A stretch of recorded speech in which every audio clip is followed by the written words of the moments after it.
অসমৰ চাৰিওফালে সমস্যা বানপানীৰ সমস্যা, গৰাখহনীয়াৰ সমস্যা, নদী বান্ধৰ সমস্যা, খাল বিল পুখুৰী শুকাই আছে, ভৰি আছে, বৰষুণ দি আছে, কিমান সমস্যা। ৰাস্তা ঘাটৰ কোনো অৱস্থা নাই, ৰাস্তা ঘাট বেয়া হৈ আছে, নগৰ চহৰত অপৰিষ্কাৰ হৈ আছে, কিবা বাজাৰ বা কিবা নগৰত এনেকুৱা বেয়া হৈ আছে যিটো গন্ধত মানুহে যাব নোৱাৰে, মুখত কাপোৰ ঢাকি দি যাব লাগিছে।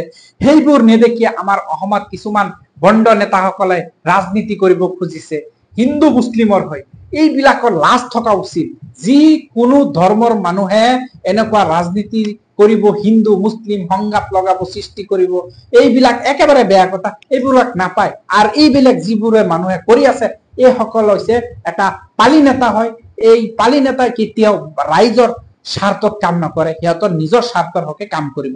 সেইবাবে এনেকুৱা হিন্দু মুছলিমৰ কথা কৈ কাজিয়া ঝগৰা লগাব কেনেকৈ সৃষ্টি হয়, কেনেকৈ উত্তেজিত কৰিব পাৰে মানুহ, সেইবোৰৰ চিন্তা সিহঁতৰ। কিন্তু সমাধানৰ চিন্তা কাৰ থাকে?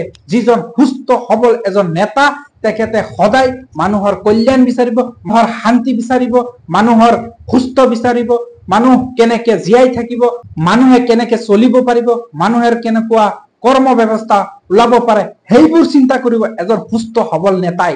কিন্তু আমি দেখিব পাৰিছো বৰ্তমান সময়ত যে হিন্দু মুছলিম, মিয়া বাংলাদেশী, অমুক তমুক ট্ৰাইবেল, মানে এনেকুৱা দল সংগঠন ওলাই পৰিছে। এজন সংগঠনৰ কাম কি? এজন সংগঠনৰ কাম হৈছে ৰাইজক সুৰক্ষিত কৰা বা দল গঠন হৈ নিজৰ স্বাৰ্থৰ অনুযায়ী যিবোৰ কাম কৰি আছে, এইবোৰ কিন্তু বহুত ভয়ানক কাম কৰি আছে। কাৰণ নিজৰ স্বাৰ্থৰ পাৰে জাতিৰ ওপৰত যিবোৰ দুখ চাপি দি আছে, যিবোৰ বদনাম ওলাই আছে, সেইবোৰ একেবাৰে ঘৃণনীয় কাম। আমাৰ অসমৰ ক্ষেত্ৰত খুবেই লাজৰ কাম। আমাৰ অসমৰ যিটো পৰিস্থিতি, আমাৰ দেশৰ বাহিৰত বা বেলেগ ষ্টেটত যিবোৰ মানুহে এইবোৰ কথা শুনি আছে, থু দি আছে। কাৰণ আমি জানো যে অসমৰ হিন্দু মুছলিম এটা ভাতৃত্ববোধ আছে। সেই ভাতৃত্ববোধটো সকলো সময়তে বজাই ৰাখিব লাগে।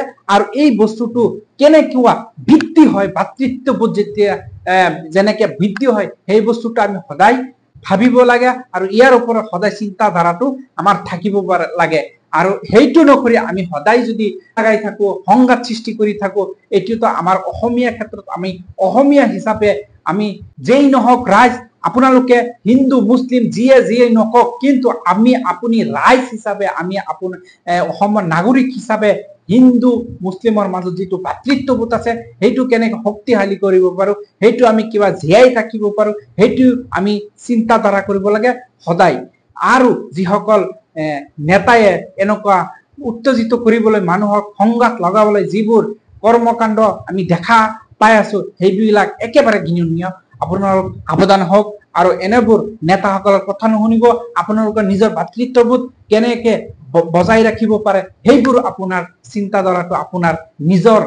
যিয়েই নহওক ৰাইজ, আপোনালোকে এনেকুৱা ভাতৃত্ববোধ হিন্দু মুছলিমৰ বাবে কেনেকৈ কাম কৰিলে আমাৰ অসমত উন্নতি হব, আমাৰ অসমীয়া জাতিৰ উন্নতি হব, আমাৰ সোণৰ অসমখন কেনে গঢ়িব পাৰি, কেনেকে উন্নতি কৰিব পাৰো, সেইবোৰ হৈছে আমাৰ এজন অসমীয়া হিচাপে আমাৰ এইটো মূল প্ৰধান কাম।